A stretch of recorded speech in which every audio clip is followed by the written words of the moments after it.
First City Focus is supported in part by Duke Energy, powering the lives of its customers and communities. Online at duke-energy.com. Good Samaritan, a regional healthcare center offering a variety of services from primary care to same-day joint replacement surgery and more. Good Samaritan online at gshvin.org. Colonial Assisted Living. Colonial is an assisted living residence, promoting independence and dignity for each resident while providing the necessary assistance for daily living. Colonial Assisted Living, 1622 South Hart Street Road in Vincennes, 812-895-1504. And by donations contributed by Vincennes PBS viewers like you. Thank you. Thanks for tuning in to First City Focus. I'm your host, Allison Bowers. On this episode, we'll get an update on what the Vincennes Teen Center has accomplished over the last year and what they have their sights set on next. January is National Blood Donation Month. We'll see how local blood drives are providing more than just blood to our communities. And we'll learn how Heart to Heart Women's Resource Center is helping expecting mothers in our area feel safe and supported. We have these stories and more right now on First City Focus.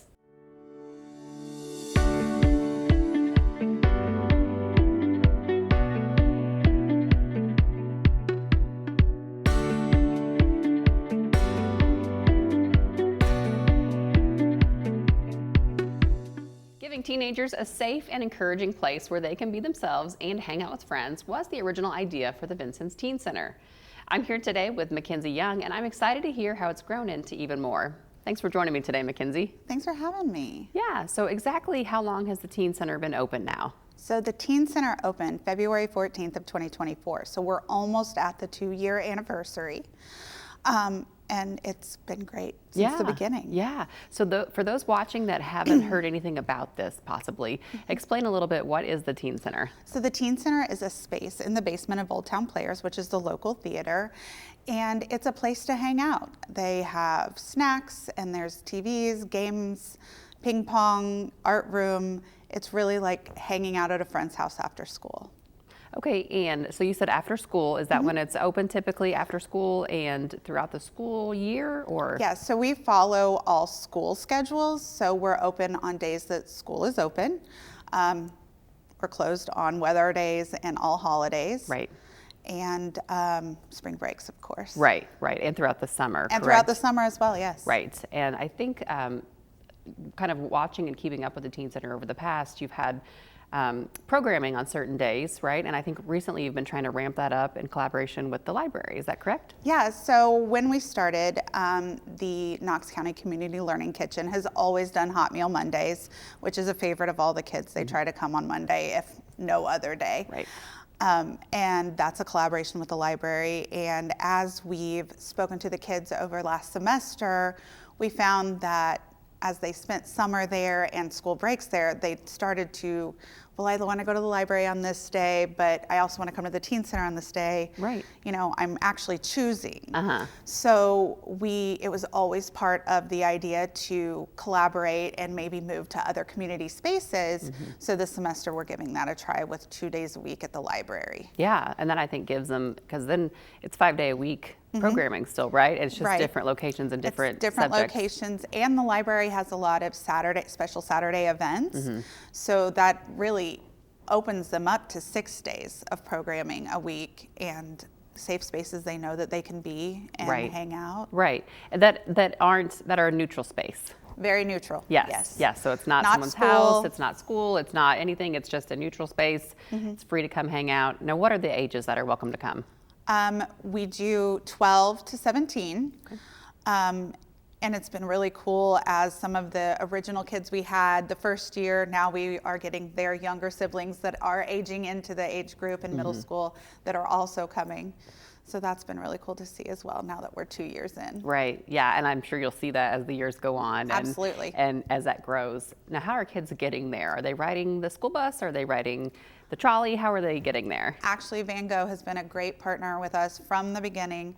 They pick up at the school and they transport to the Teen Center or the library now, and then they also pick them up. We let them know who needs picked up. Some children get a ride from a parent. We've got a kid that rides a bike or walk if they're close. So we let them know who needs a ride home, and they come and get them and take them home too. Cool. So they're also learning how to use public transportation, which is also a great thing. That's a skill, that a lot of times people don't have until they need it, you know, so they learn it as a teenager. And you mentioned Van Gogh picking them up. Is that picking up at Lincoln? Lincoln and Clark. Okay. And right then now. Is this only open for kids in the Vincennes School Corporation, or is it? It is not, but we have had less interest in the other schools. So I stay in contact with them and let them know if you have kids that want to come, then we can work on getting the buses out there again. Right. Yeah. So it's just transportation is an issue on a lot of different things, and I think people don't realize like how far North Knox really is up there. You know, I mean, it is a ways. So it is a ways. But yeah, but it's available for students who are interested. Okay. Absolutely. And then they have this place to go. Have you seen any? I don't know what kind of records or data you keep, or maybe just personal experience, but kids being in a better mental space after having somewhere safe to go after school and having a place of belonging. Are you seeing an improvement in mental health in the teenagers that come? Well, I'm not a clinician, so I can't speak on mental health, but I can say that I've seen kids bloom. Kids come in quiet, not quite sure. They might not know the kids that are there, but they know that they want to come hang out. And now there's whole friendships. They'll play a game that everyone is playing. You know, kids that might not talk to each other at school, but they're starting to get to know each other after school. And with the age ranges, you've got middle school and high school, so there's, a good collaboration of ages and mentoring and things like that too. Yeah. And you mentioned Hot Meal Monday, and I know everything that the Community Learning Kitchen makes is always delicious. We had chicken noodle soup this week. Oh yeah, she always makes delicious food, and you said that's a frequent Monday. But where do the other snacks and things throughout the week, are they donated from people? Where do those come from? Yeah, we have a great collaborative partnership with Helping Us Hands, who helps us with our snacks and our food, and we always have plenty of food for the kids to eat after school, and if they want to take something home as well. Okay. In case, they're Yeah. hungry at home, or they want to take something home to a sibling. Right. And then is there someone that's always manning the teen center? Right, yes, absolutely. So on the days that we're at Old Town Players, some of our CFS staff is there. We have a community-based prevention specialist that's there, and then we always have one or two master's level interns that work with us and are working on their masters that are also there. Okay, and they're not babysitting, they're just there as, There as a safety to make sure nobody's getting hurt. Right. And, just kind of in the corner. Some basic rules. Right. And then at the library, of course, there's lots of people there. And there's lots of people at the library, and of course, Katie, the teen librarian, is there, and most of them already know her, so that's great. Right. So over the last 2 years, what are some of the programs that you've been most proud of coming out of the Teen Center? I'm most excited to see when kids naturally decide that they're going to participate in one of the newer Old Town Players teen, musicals or productions. Old Town Players has been great to add teen or junior programs and musicals, and I love seeing our kids come to the Teen Center and then they're like, well, I've got to go upstairs for rehearsal now. And each teen-focused one, we have more and more kids that are being involved, and whether it be stage crew or like, now I'm going to perform, and we have more and more kids do that each year, or each musical, and I think that's great. Yeah, that's an opportunity, that has always been there, but maybe those kids didn't know about it, and then being around it and seeing how cool the theater is and seeing the props, and it kind of just, gives them a little bit of an idea of, hey, maybe this is another free community event that I want to get involved in. And then I think always, sports are not for everyone, band is not for everyone, but that might be another avenue of, something in the community that they want to get involved in. Absolutely. And it gives them something to do and a reason to, stay out of trouble because they want to participate in the play or however it is, so I think those are some great incentives for those kids, and, having the meal and everything. Are there other resources that kids can get connected with if they're looking for them? Like if they're there, they talk to those community specialists that are there. So we always have information around for some of the services that we as CFS offer. Grasshopper Group is our outpatient therapy clinic. There's always information. You know, the kids are really good about coming to us if they're like, hey, I have a question about this or that, or food banks, or I have a question, you know. We also offer healthcare navigation, insurance, you know, sign up. So we offer a lot, and that information's always there so that the kids can see it and maybe tell their parents as well if there's something that they're really looking forward to getting into. Yeah. So if someone sees this and they think, oh, I know a teen that might be interested in coming, do they just show up? Is there any sign up process or? There's no real sign up process. You don't have to like let us know you're coming. If you do come, we'll give you a waiver that your parents will sign, basically saying that they know that you're there and giving us phone number in case we need to call them. But that's really the only thing. Right. And what are the hours that you're open? We are open after school. So once the bus gets you there, it's really about 3:30 until 6 at the Teen Center. Okay. And then the library is 5:30. Okay. Okay. Yeah. Well, anything else you'd like to add and going forward with the Teen Center? No, just follow us on Facebook. I'm always putting like announcements, updates out there. And we look forward to celebrating our 2-year anniversary next month. So, do you have anything special planned? We're working on it. Okay. Thanks for joining me today, Mackenzie. To keep up with the activities hosted at the Vincennes Teen Center, you can follow them on Facebook. January is National Blood Donor Month. This designation was created in 1970 as a way to encourage donations during the wintertime, a time where the need is especially high. I got the chance to talk with locals about why they donate. About 62% of Americans are eligible to give blood, but only about 3% do. Well, I've always wanted to be helping communities, and I'm really into activism and that kind of thing, and I just feel like there's not a whole lot I can do with what my resources are, and this is just something I can do. It's been pretty incredible to watch because we know that 1 unit of blood will save at least one life, from a cancer patient who needs that critical blood transfusion to a mother who may be experiencing complications during childbirth. We have seen that those life-saving products make such an impact in our communities, just speaking with people and hearing their stories about why they donate. I do have a friend that was in a pretty awful car accident and they had received blood, and a few other people have had medical treatments where blood transfusion was needed. So many people come in because they've had a family member or loved one who has benefited from that blood donation. It is so critical for so many people in this community. Every 2 seconds, someone in the United States needs blood, and most of the time it's probably somebody that you know or you're related to that is dealing with a chronic illness or may have been in an accident or experienced some type of trauma throughout their lives that has benefited from that blood. So we encourage people to do this. It's a great way to give back to your community. I just think giving blood is something really great to give back to your community and give back to people all over.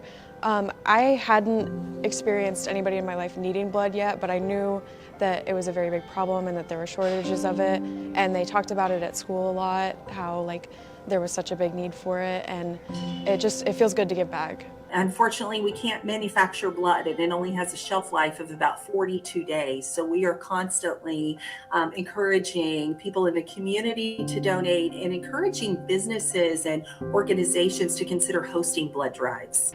I have given more than I can actually count. All I know is from the app, I have given at least 3 gallons, maybe a little bit more. I get really nervous giving blood, but it's always worth it in the end.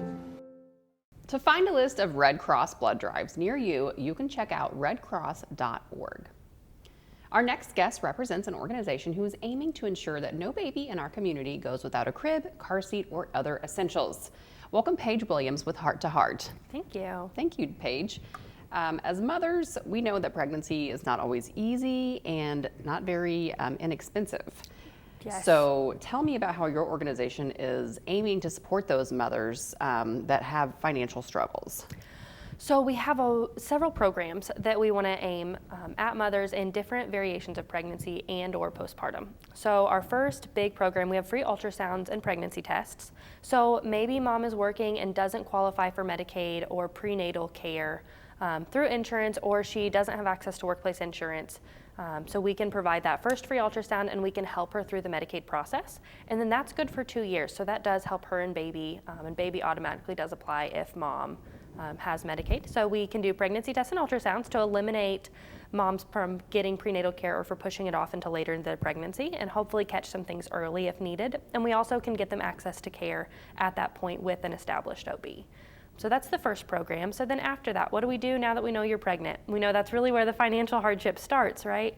So as moms, we know the appointments are expensive, you're missing work, and we've got diapers and wipes and cribs. So from that point, we can enroll our moms in classes. So there's really 2 ways that helps. So for moms that are working, we have hybrid classes. So those classes, they can watch a quick video on their phone that follows their pregnancy. It does a labor and delivery prep, and then it follows them through baby's developmental stages. They can watch the video. There's 10 questions at the end. It's the exact same thing that we do in-house. It's just sent to their phone, so they can do it after work whenever the center's not open. We're all moms at the center or grandmas, so we have to get kiddos from school and be at home the same way that those moms do as well. So we do have those after hours options that are virtual. We just ask that they come in once a month. We check in with them. We get them all the diapers and wipes that they need, and we send them on their way. So for moms that aren't working or that are working towards working, we have them in the center. It's once a week. They watch the exact same class that those at home moms do. It's the same 10 questions they answer on an iPad, and moms can earn up to $20 for that. So the dollars are spent in our boutique. If they complete the class, that's a $10 voucher towards our boutique. If they do the homework, that 10 questions at the end, that's an additional $5. And if they're working, if they're going to GED classes, we really try to reward them for anything they're doing to better their family situation. So maybe that's engaging in a volunteer opportunity that will lead to work, whatever that is. We give them an additional $5 to spend. So that's every week that they're earning those $20. We do $10 for wipes, $10 for diapers, $5 for wipes. So they theoretically can earn their diapers and wipes just for doing homework in class every single week, and they would never have to pay for those out of pocket if that's a barrier. Our moms that are starting in their pregnancy, they can watch those videos and save up the vouchers. By the end of pregnancy, they will have enough to buy a brand new crib, a brand new car seat, and a brand new crib mattress from us, and still have some left over to spend. Wow. Yeah, that's amazing. The classes, like you said, are those, they can start them as soon as they find out they're pregnant and they start learning, and all of that is free of charge? Absolutely. Everything's free of charge, and it's all evidence-based, and it does follow them. So the second we find out that they're pregnant and we have that verification, they can bring it from their doctor, or we can do that in-house with a quick pregnancy test that's also free of charge. And then we start with exactly where they're at. Right, because there are apps and things out there, but most of them cost money. So if they can come there and get those apps, like you said, that are evidence-based, you know, they're safe and what they should be following, and then while they're following along, there's incentives. And I think that you said, like, a lot of them are working mothers, and they are still actively trying to better themselves, but things are just so expensive right now. So that's such a great option for mothers and families to be able to come and, you know, get those resources and start on the way and get that education. Absolutely. Where else do you get that education? Absolutely. I mean, it's so hard to find, you know, I mean, and becoming a mother is so overwhelming, and, you know, even for the best prepared people, it's confusing, and there's a lot of information, and, you know, so if they have one place to come and they know, and like you said, it's a safe place, they can come, and there's no income barriers, there's no other barriers, they can just come and start receiving services from you. Absolutely. You were a recent recipient of the Knox County Community Foundation grant. Mm-hmm. What do large grants like that help you guys do? So we are completely community funded, so we don't accept any state or federal money. So we have no income guidelines. So that allows us to branch over into Illinois, which we know is just a quick 10-minute drive, but whenever you do accept that state money, we have some harsh lines. So we really try with VU right here. We are about 2 blocks from VU. So with VU right here, we have a lot of kiddos that are from out of county, out of state. So those large grants, we primarily serve Knox County, and we primarily have Knox County donors, but the large grants allow us to buy those brand new cribs, the brand new car seats, which eliminates using donated items that we can't verify the safety of. Right. Now, if someone is looking to be a recipient of your services, how do they get in contact with you? We have a couple different ways. So we have our working parents, they can call us. We can send them an intake straight to their phone. So it goes right to their phone, it fills it out, and then we can schedule a time at that point. We have a HIPAA compliant texting system, so we can chat back and forth with them to schedule a time to come on in. They can pop in. We're open 9 to 3, Monday to Thursday. They can call and schedule a time to come in if that's what their schedule allows. We really have so many different ways to come in contact with services. Okay, and on the other side of that, if someone's wanting to donate to you, what's the best way to do that? We have a lot of options there as well. So if you go to our Facebook page or our website, which is h2hcenter.com, we have several options. So you can donate directly on the website. There's a PayPal link on there that's secure. You can write us a check. A lot of our donations come from check, just from here in the community. We also have an auto draft through German American that you can contact myself. We'll get you a voided check and we'll go from there. And it auto drafts on the 15th of each month. Okay. And I think, do you have an Amazon wish list and things like that as well? Yes, so on Facebook, we've tried to share very rarely, but whenever we do run out of diapers or wipes, we link Walmart, Amazon, Target, wherever you shop, and that ships directly to our door. Okay. And you said free ultrasounds. How often can they get those during their pregnancy? So our ultrasounds are meant to access care, and they're meant to relieve a barrier. So we have some clients that might be undocumented that are afraid to go get care. We attempt to only ultrasound within the first trimester. That's the goal. So as an access to care, you find out you're pregnant, you have that first pregnancy test, we ultrasound you, and then we pass you to OB care. Sometimes that doesn't happen. Sometimes it's someone that has moved here late, they can't get established into OB for whatever reason, so we do those second, third trimester, but the goal is for us to establish you with long-term care where you will be delivering. Right.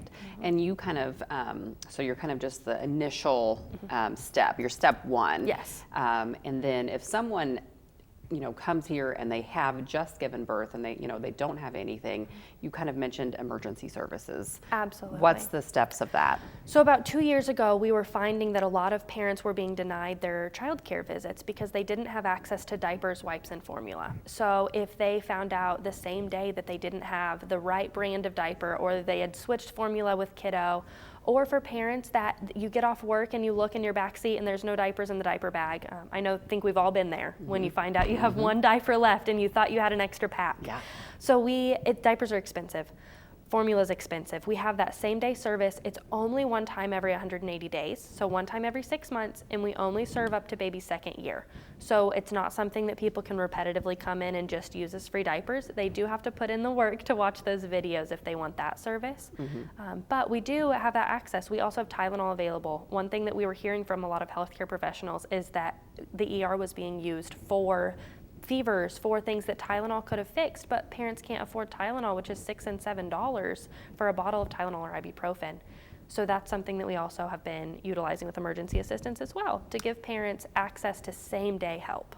Yeah, and then you kind of mentioned the boutique earlier. What all is in that boutique? So they're earning those bucks for the boutique, diapers, cribs, you said. Anything else included in that? The boutique has anything you would need as a mom. So we start with maternity clothes. We have pumping bras and nursing bras as well. We have postpartum underwear that can hold everything in. We know how uncomfortable that can be. We have all of the postpartum essentials that you would need. We then move to baby items. So we have baby clothes, baby shoes, anything that you would need. We have cribs and diapers and wipes and formula, baby food, height chairs, anything that your baby could ever need, we have.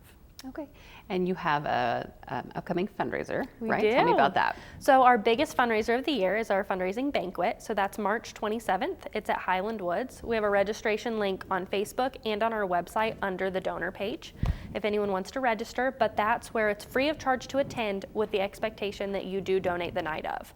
We feel like we need to leave it open. We can't charge a price for a ticket that may make it unattainable for some people. Right. Is there an auction or a meal? What all goes on at that? All of it is free will donation. So we have a testimony from a former client, and then we have a huge announcement coming that is about our next step in medical services that we're launching this year. So we have that announcement, and then we have a dinner. And after that, we just have a time that everyone can really visit. You get to learn about how we use the money that you donate. You get to learn about big steps, how many people we've served this year. And we move on and just have a time with a live band that we can all just gather and really celebrate the work that we're doing and the moms that we're helping. Yeah, it sounds like you're just doing great work. And really, there's really not a lot of agencies around like you. I mean, you're kind of a unique agency, especially in so that's what you said. It's kind of, you pull in from Illinois and you pull in from other counties, I'm sure, because there's just the services, I mean, they're so bleak right now, so. To our knowledge, we're the only place within a 90-mile radius that has emergency assistance for diapers, wipes, and Tylenol.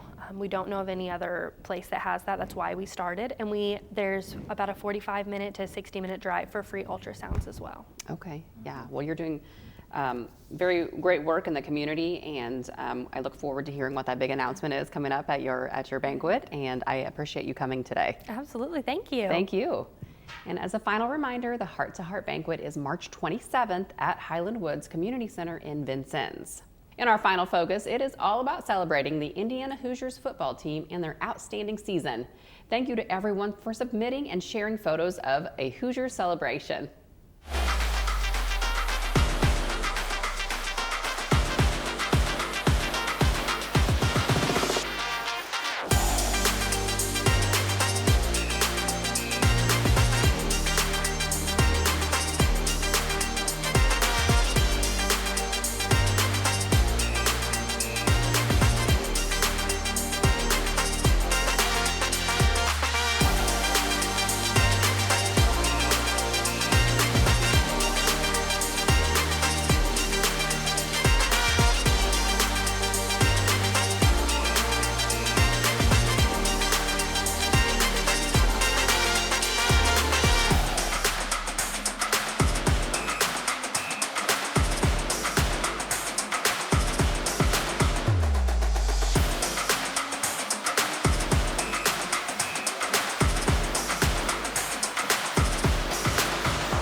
And what a fun game that was.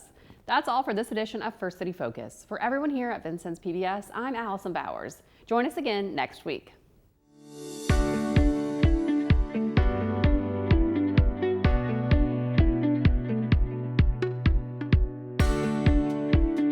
First City Focus is supported in part by Duke Energy, powering the lives of its customers and communities. Online at duke-energy.com. Good Samaritan, a regional healthcare center offering a variety of services from primary care to same-day joint replacement surgery and more. Good Samaritan online at gshvin.org. Colonial Assisted Living. Colonial is an assisted living residence, promoting independence and dignity for each resident while providing the necessary assistance for daily living. Colonial Assisted Living, 1622 South Hart Street Road in Vincennes, 812-895-1504. And by donations contributed by Vincennes PBS viewers like you. Thank you.